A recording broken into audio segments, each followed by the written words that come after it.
bakaba barahuye na Rwiyereka umukozi w'Imana. Ni umumama wumva igitekerezo, ni umumama ukunda kuramya cyane. Umva nkubwire wewe ucitse intege, ibyo usaba byose Imana irabizi.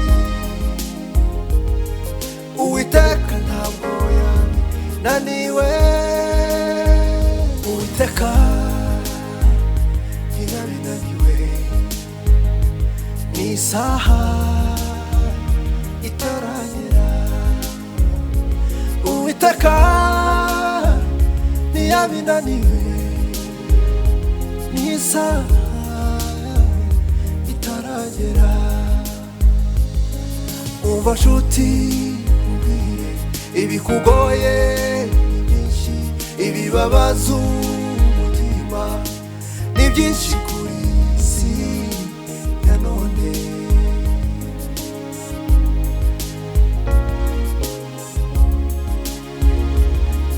Umva nshuti ubwire ibikugoye ni byinshi, ibibabaza umutima ni byinshi kuri isi ya none. Umva nkubwire wewe ucitse intege, ibyo usaba byose Imana irabizi. Uwiteka ntabwo yananiwe, n'isaha yawe itaragera. Umva nkubwire wewe ucitse intege, ibyo usaba byose Imana irabizi.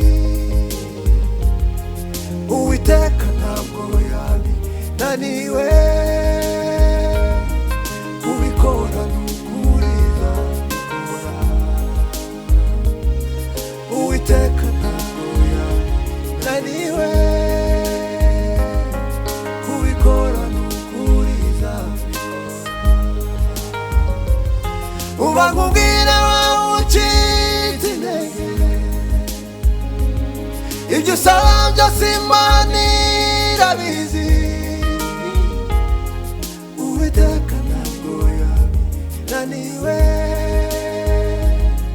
kubikora n'ukuriza bikora. Uwiteka ntabwo yananiwe, kubikora n'ukuriza bikora. Ndashimira n'umumama witwa Nyamwiza uri muri Amerika, afite n'indirimbo nshyashya iwe na Rwiyereka hamwe bakoze featuring. Ndamushimira cyane cyane cyane cyane. Ni umuntu dukorana, tumaze igihe dukorana. Ni umumama mwiza w'umukristo, aba muri Amerika Texas.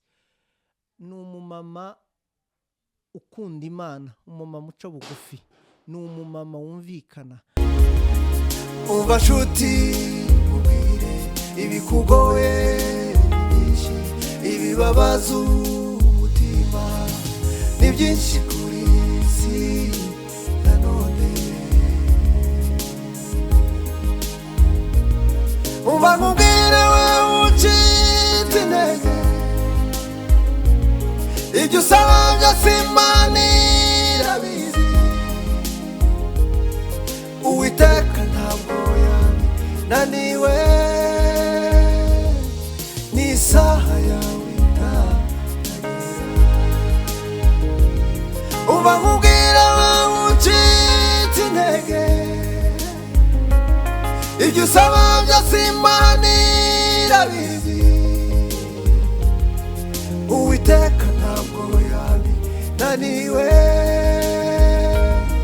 kubikora n'ukuriza bikora. Uwiteka ntabwo yananiwe, kubikora n'ukuriza bikora. Ni umumama wumva igitekerezo, ni umumama ukunda kuramya cyane. Bakaba barahuye na Rwiyereka umukozi w'Imana, bakaba basohoye indirimbo icurangitse neza, iririmbitse neza, ibyimwe neza, abantu barayishimiye. ni ukuri kw'Imana muzakomeze mushigikirane. Nta cyiza kibaho nko gushigikirana. Ikintu kibi ni amacakubiri, ikindi kibi ni ukutumva mugenzi wawe ukagenda ukwawe, ariko umuntu ubishoboye agaca bugufi akumva undi, byanze bikunze amahoro araza. Wewe na zango tuvuga akenshi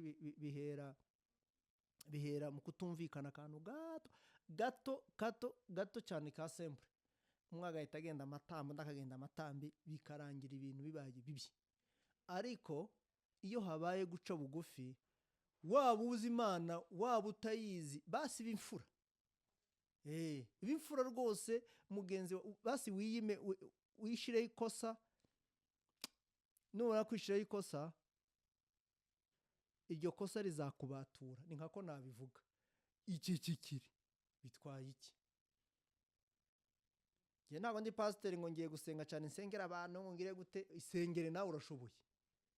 Ariko umuntu aragusengera, of course ni sawa, agutiza imbaraga, aragushigikira, ibintu byose no gushigikirana, ariko umuntu wa mbere uzisengera ni wowe.